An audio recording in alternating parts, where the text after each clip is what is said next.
pagi teman-teman, jumpa lagi dengan saya. Kali ini agak lebih ceria ya, soalnya habis ngopi. Kopi memang tapi pahit ya, jangan manis. Gula itu benar-benar sedikit saya cerita tentang gula ya. Jadi ketika saya minum manis-manis, badan sering gatal-gatal. Terus kalau ada luka itu lama keringnya. Ini bener nih. Terus saya hentikan minum yang manis-manis. Luka itu kalau ada luka cepat kering, cepat sembuh maksudnya. Kalau waktu bisa jadi saya punya diabetes kali ya, tapi saya takut mau ngecek. Udah lah, kali ini kita bicarakan mengenai apakah Indonesia akan resesi atau krisis ekonomi 2023. Banyak influencer yang ada yang bicara mengenai resesi 2023 atau krisis ekonomi 2023, atau ada yang berlawanan yang mengatakan bahwa Indonesia kemungkinan tidak sampai resesi atau krisis ekonomi, walaupun tetap membuka kemungkinan itu ada. Jadi banyak yang memperingatkan untuk bersiap-siap. Ya bagus, kalau intinya untuk bersiap-siap itu bagus. Minta struknya mas ya. Makasih. Barusan bayar tol. Oke, lanjut lagi. Saya kelahiran tahun 80, jadi umur saya sekarang sudah sekitar 42 tahun ya. Sekarang tahun 2022. Barangkali nanti di tahun 2050 ada yang nonton ini, jadi tahu sekarang yang waktu saya bikin video ini adalah Oktober 2022. Nah, begini, saya bukan ahli ekonomi, saya juga bukan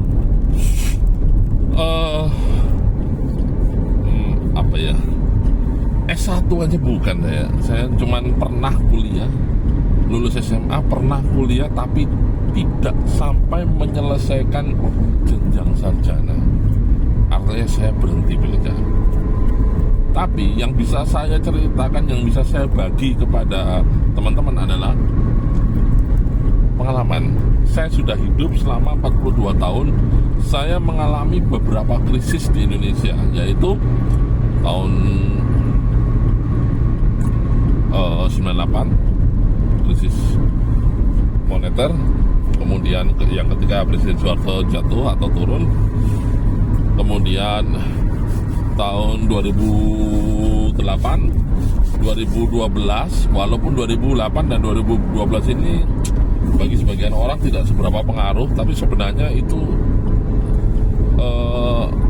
bagi pebisnis rata-rata cukup berpengaruh karena fluktuasi nilai mata uang yang membuat jadi tidak pasti harga barang, bisa naik tiba-tiba, bisa turun tiba-tiba, sehingga ketika kita menawarkan barang kepada customer, mereka kebanyakan bersikapnya itu menunggu kepastian harga, menunggu keadaan stabil. Jadi ya akhirnya terjadi perlambatan untuk pergerakan proses bisnis ya, jual barang ataupun beli barang.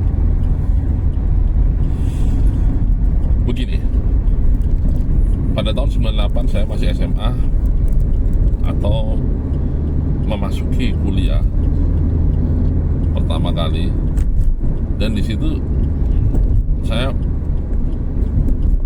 merasakan adanya krisis ekonomi itu ikut sampai ke keluarga saya. Apa yang saya rasakan adalah biasanya misalnya nih orang tua saya itu kalau hari Minggu kita masak daging. Misalnya kalau hari biasa kita cuman ya lauknya tempe sama tahu, atau tempe doang, tahu doang, hari biasa. kita bisa, mama saya masak soto ayam atau rawon atau sop ayam yang dikasih sosis, enak banget tuh, warnanya merah, sop merah. Terus gulai, kari, bisa tuh mama saya masak itu. Kalau hari Minggu biasanya kita masak. Nah, itu sebelum krisis ya. Tapi sewaktu terjadi krisis moneter, keadaan berubah.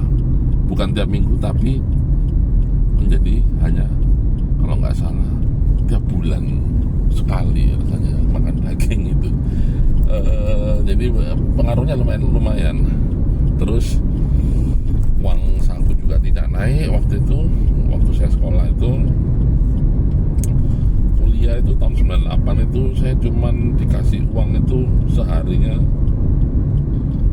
2.000 rupiah. Itu waktu itu untuk beli nasi aja rasanya ada sih. Ada nasi waktu itu masih ada yang harga 1.500, masih ada sih waktu itu. Cuman ya cukup buat itu doang. Kalau mau buat yang lain-lain ya nggak ada. Orang tua saya bukan berasal dari keluarga yang kaya. Kita berasal dari keluarga menengah ke bawah juga. Maksud saya adalah ketika misalnya nanti 2023 krisis itu terjadi di Indonesia atau resesi itu terjadi di Indonesia, nggak perlu khawatir. Kenapa? Kita ini diciptakan Tuhan itu untuk bertahan dari segala macam keadaan. Kalau nggak, kita sudah punah. Kita sudah bertahan mungkin ribuan tahun kali ya, beranak pinak sampai cucu, dengan kondisi yang lebih ekstrim pada zaman dahulu. Bayangkan, zaman dahulu belum ada dokter, belum ada rumah sakit. Ketika terjadi pandemi, mungkin satu kota bisa mati semua, tapi tetap aja ada yang hidup kan, tetap aja ada yang bisa bertahan dan melahirkan keturunannya sampai saat ini. Jadi kalau saya bilang, kita jangan melihat sebagai individu aja, tapi kita wajib melihat diri kita itu sebagai satu kesatuan dari umat manusia, sehingga kita tidak perlu terlalu khawatir akan adanya ancaman-ancaman yang akan datang di masa mendatang, pokoknya di masa depan lah. Kalau kita terlalu ego, kita terlalu tinggi untuk hanya memikirkan kepentingan kita sendiri, maka kekhawatiran itu akan banyak sekali. Kita khawatir nanti anak kita tidak bisa sekolah, kita khawatir nanti istri kita tidak bisa memakai perhiasan atau pergi ke mall atau arisan, tidak ada duit, atau tidak bisa bersosialisasi karena tidak ada biaya. Kemudian kita khawatir anak kita tidak bisa les karena penghasilan semakin menipis, pergerakan ekonomi semakin lambat. Karena kita terlalu terikat pada hal-hal seperti itu selama ini. Jadi terlalu terikat pada duniawi.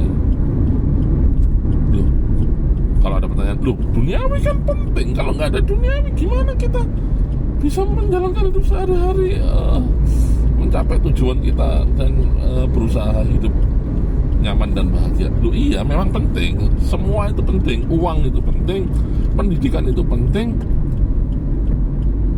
Tetapi yang harus kita tanamkan pada pikiran kita adalah semua itu tidak melekat di dalam diri kita. Jadi bisa sewaktu-waktu diambil sama yang Maha Kuasa.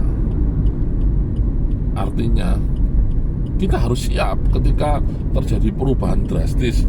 Yang tadinya kita bisa makan enak tiap minggu menjadi mungkin tiap bulan atau bahkan tiap tahun sekali doang kita bisa makan enak, itu kita harus siap. Intinya jangan menyerah, jangan putus asa, tetap positive thinking, tetap tersenyum, tetap yakin bahwa hari esok pasti akan ada kesempatan yang lebih baik, sehingga kita mampu bertahan seperti nenek moyang kita yang juga bertahan dari bencana-bencana yang terjadi di masa lalu. Demikian dari saya. Terima kasih. Salam damai.